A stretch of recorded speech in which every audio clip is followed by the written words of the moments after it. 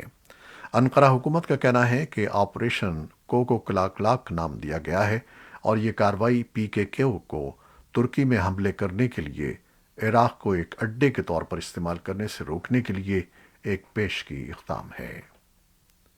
ایک برطانوی جج نے جاسوسی کے الزامات کا سامنا کرنے کے لیے جولین اسانج کو امریکہ کے حوالے کرنے کی باضابطہ منظوری دے دی ہے۔ اب یہ کیس فیصلے کے لیے برطانیہ کی وزیر داخلہ کے پاس جائے گا اور ویکی لیکس کے بانی کے پاس اب بھی اپیل کی قانونی راہیں موجود ہیں۔ ویسٹ منسٹر میجسٹریٹس کورٹ کے جج نے بدھ کو ایک مختصر سماعت میں یہ حکم جاری کیا۔ اسانج کے وکلاء کے پاس داخلہ سیکریٹری پریتی پٹیل کے پاس گزارشات جمع کرانے کے لیے 4 ہفتے ہیں، جو یہ فیصلہ کریں گی کہ آیا ان کی حوالگی کی منظوری دی جائے یا نہیں۔